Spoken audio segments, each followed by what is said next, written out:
What if the U.S. is on the verge of a NATO disaster? A move that could unravel decades of alliances, shake global security to its core, and trigger an international crisis. But why is this happening right now? A bipartisan group of U.S. senators recently delivered a powerful message to Greenland and Denmark, but the shocking reality behind this gesture might change everything you thought you knew. Stay with me, because what happens next could reshape the world as we know it. So what exactly triggered this showdown? It all started with a diplomatic mission to Greenland. And no, this isn't your typical political visit. 10 U.S. senators from both parties flew to Greenland, sending a clear message not just to Greenland, but to Denmark and the entire NATO alliance. But here's the twist. They didn't just show up for a friendly chat.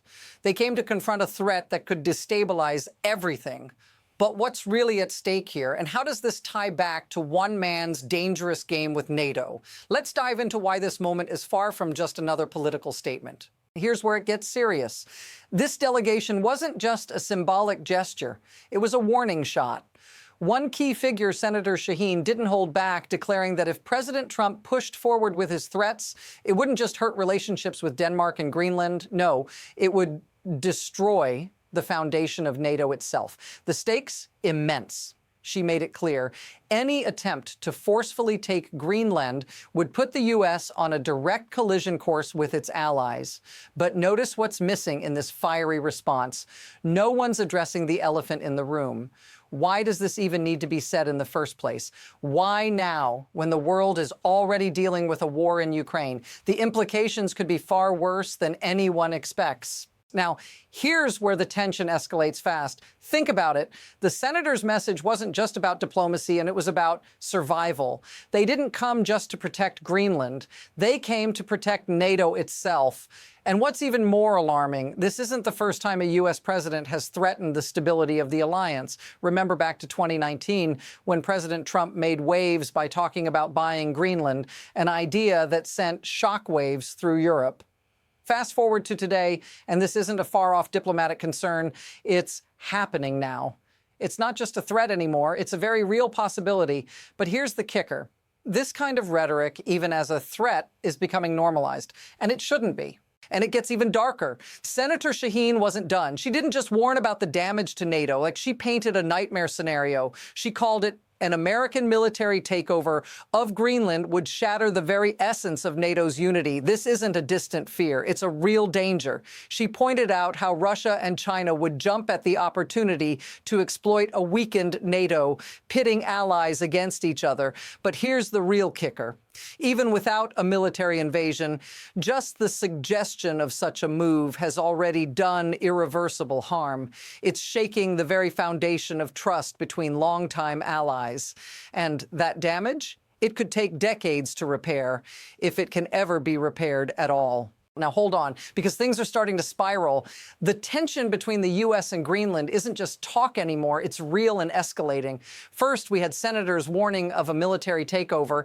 Then more countries are getting involved, sending special forces to Greenland, not to protect the island from Russia or China, but from the United States itself. That's not all.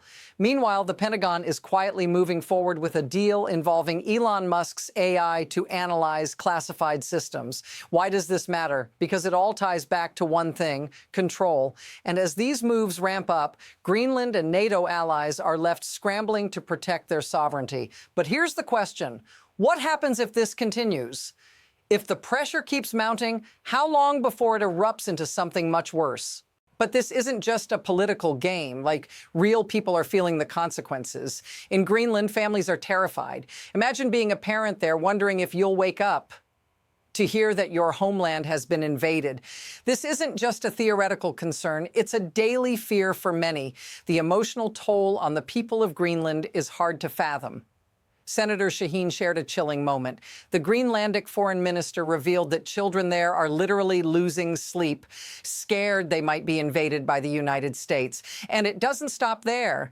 For the average person in Denmark or Greenland, this isn't about politics, and it's about personal safety, security, and the future of their nations. If this feels familiar, say so in the comments. How many of us can relate to that fear of the unknown? Now, let's take a step back. What's driving all this? It's not just political posturing, it's a deeper system at work. Behind all the rhetoric, there's a powerful mechanism fueling this chaos: leverage. Think about it. The U.S. wants Greenland's strategic location and its critical resources, particularly its minerals. But instead of working collaboratively, the pressure builds on NATO and Greenland in a dangerous game of dominance. Why? Because fear and spectacle are easier to control than trust and cooperation. And the scariest part? This isn't just about Greenland anymore. It's about the entire NATO alliance hanging in the balance. This is a calculated move, not an accident. It's a system that thrives on division, one that could destabilize global alliances for years to come. So where does this all go from here? The path forward is anything but clear. On one hand, there's a chance for de-escalation, for cooler heads to prevail, for diplomacy to repair the rift. But that's only if the U.S. shifts gears and recognizes the colossal risk of fracturing NATO. On the other hand, the pressure is mounting. With each move, the stakes get higher and the potential for miscalculation grows. Could this lead to full-blown conflict? Or will the alliance hold strong and find a way to navigate this crisis? The truth is, we're heading into uncharted territory. And while the world's attention is fixed on Ukraine, these shifting dynamics in Greenland could quietly reshape the entire global order. And the next move, it's already taking shape. The entire Greenland debacle comes down to one undeniable truth: alliances are fragile, and power is always in motion. What started as a seemingly small political move could unravel decades of global cooperation, and the world is holding its breath to see what happens next. In the end, this crisis isn't just about Greenland or NATO. It's about the world's trust in the systems that are supposed to protect us all. The stakes couldn't be higher. But here's the real kicker. This story is far from over. So if you want to stay ahead of the curve and keep up with the developments that could change everything, hit that follow button and subscribe. You won't want to miss what comes next.